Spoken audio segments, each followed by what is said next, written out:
Welcome to Storytime with Pookie. They told me it was easy work. Just watch the cameras, make the rounds, report anything strange. The resort was still being built deep in the woods, miles from the nearest town. They called it a retreat into nature, a luxury getaway where people could unplug without giving up comfort. But the locals had another name for the land. Sacred. Protected. Alive. Corporate ignored them. Of course they did. The first few nights, nothing happened. A few flickers on the cameras. Wildlife setting off motion lights. Quiet enough that the silence started to feel heavy, like the forest was holding its breath. But then I started noticing things. The trees were too still during the day, but at night, they shifted. Not swaying, not dancing. Leaning. Listening. Watching. And the wind, it didn't sound right. It whispered. Inside the east wing, where walls hadn't even been sealed yet, I found moss growing across tile, thick green webs crawling up unfinished walls. The concrete had cracks wide enough for vines to push through. In the spa locker room, branches were sprouting from the ceiling overnight. Then came the man. He stood down the hallway motionless, eyes blank, face almost entirely covered in leaves and root-like tendrils.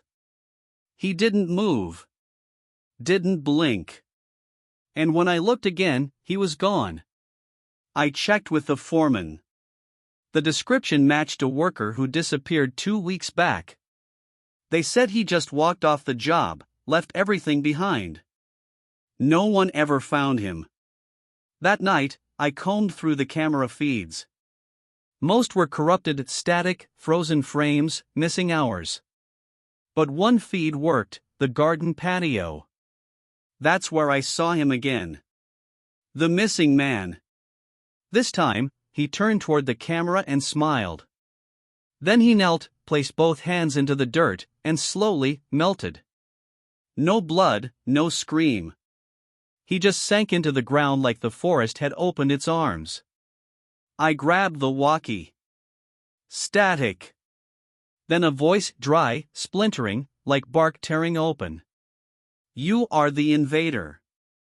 The roots remember. I heard creaking. Groaning. All around me, the walls were changing. Growing bark.